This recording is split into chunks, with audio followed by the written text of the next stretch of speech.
Olá, pessoal, tudo bem com vocês? Aqui quem tá falando é a Lorena Oliveira Castro, gerente da empresa de joias e bijuterias Araviv. E hoje eu, juntamente com a Vitória Leal, que é dona dessa grandiosa empresa, faremos um vídeo, né? Vamos falar um pouco sobre o processo industrial do nosso empreendimento, né?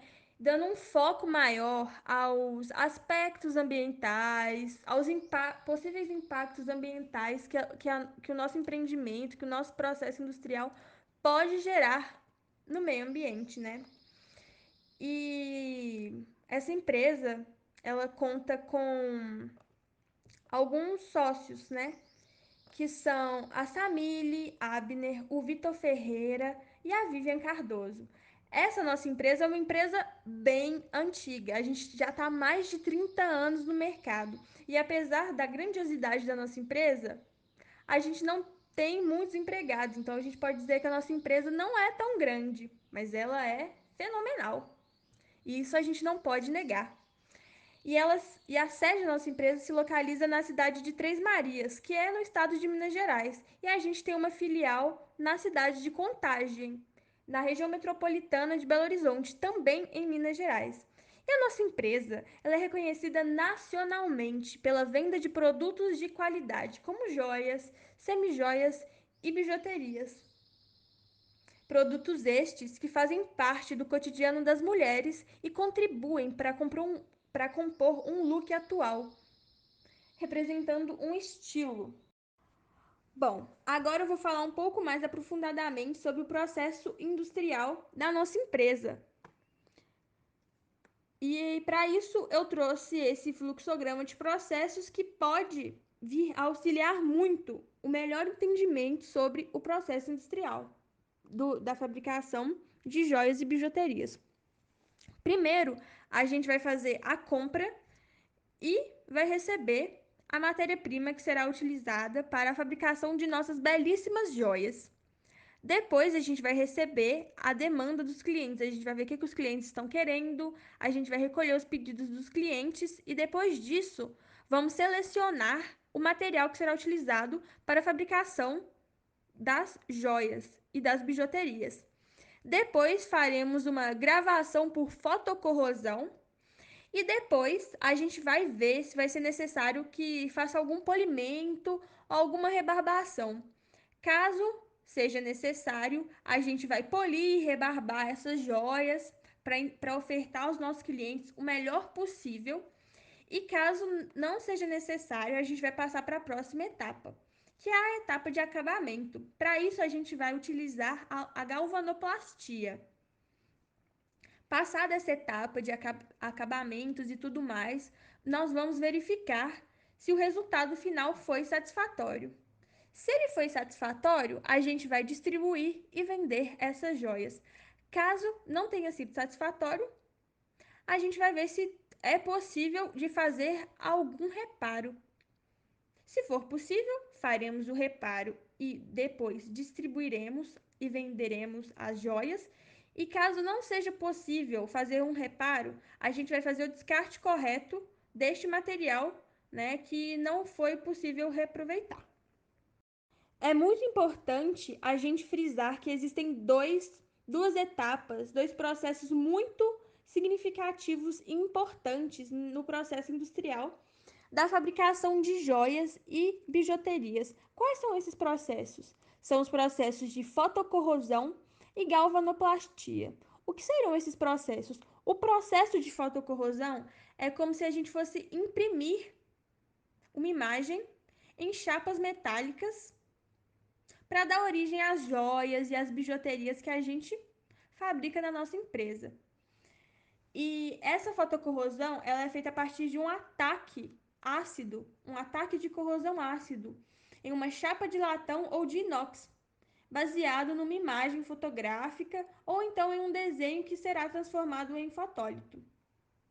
Já a galvanoplastia, muito chamada também de galvanização, é uma técnica que a gente utiliza na nossa empresa e também é utilizada em várias outras, que a gente cobre uma peça metálica com outro metal. E ela é muito utilizada também para que seja evitada a corrosão dessas peças metálicas que fabricamos e produzimos em nossa empresa. Assim como todo o processo industrial, o processo de fabricação de joias e bijuterias também gera alguns efluentes, que podem ser considerados aspectos ambientais. Na etapa de galvanoplastia, a gente tem a geração de efluentes com pH ácido ou alcalino. E esses efluentes são provenientes do descarte de banhos químicos. Outro efluente gerado são as águas de lavagem, que, igual eu disse antes, são considerados aspectos ambientais. Já na fotocorrosão, a gente também tem a geração de efluentes ácidos e alcalinos, além das águas de enxágue, que possuem alguns resíduos e tudo mais. Para o tratamento dos resíduos gerados no processo, na etapa de galvanoplastia, a gente tem que fazer uma neutralização desse efluente através da adição de substâncias químicas, para que ele fique neutro. E a partir disso, a gente faz o descarte de acordo com todas as normas e todas as leis relacionadas ao assunto. Já na etapa de fotocorrosão, o tratamento ele tem que ser feito diferente de acordo com cada resíduo que vai estar naquele efluente. Quando o efluente não contém cianeto ou cromo hexavalente, a gente vai fazer uma neutralização com cal ou carbonato de sódio e posterior descarte. Os resíduos que possuem cianeto de sódio, a gente tem que fazer um tratamento por oxidação, por sulfato ferroso ou por cloro, sendo que o tratamento por cloro é um pouco menos eficiente do que os outros dois citados anteriormente. Já os efluentes que possuem cromo hexavalente, a gente pode utilizar dois métodos.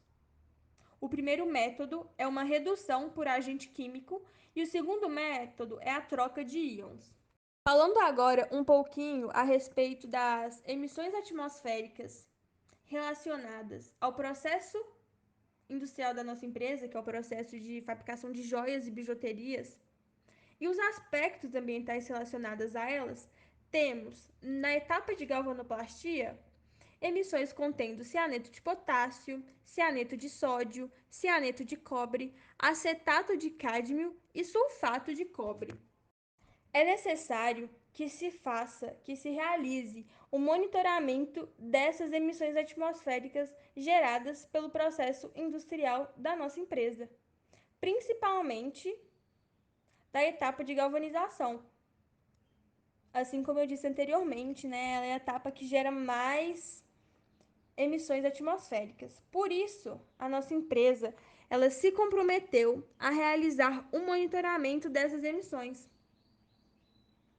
a fim de que sempre a gente esteja de acordo com os parâmetros de emissão de poluentes da Resolução CONAMA número 491 e da norma NR15. Foi definido também pela organização que os amostradores utilizados para o monitoramento interno dessas emissões atmosféricas seriam os ativos, porque a gente, a partir de um estudo, verificou que eles são os mais viáveis para o contexto empresarial da empresa Araviv, que é a nossa empresa, né? Porque ele tem um baixo custo e tem uma fácil aplicação, e ele é suficiente para a gente monitorar essas emissões atmosféricas. Além de que também foi definido por nós que a amostragem é feita semanalmente. Como a empresa Araviv é uma empresa que possui uma responsabilidade ambiental e social, uma preocupação socioambiental, a gente tem planos de, de, da adesão de ações de caráter preventivo. Quais seriam essas ações de caráter preventivo? A gente pensa em substituir a matéria-prima por matérias-primas menos tóxicas ou não tóxicas. para os processos de galvanoplastia e de enxágue das peças. A gente também pensa em instalar novos filtros mais potentes, né, para a filtração dos poluentes emitidos. A gente também tem que acabar com os desperdícios de água, de energia, de matérias-primas e de insumos em geral.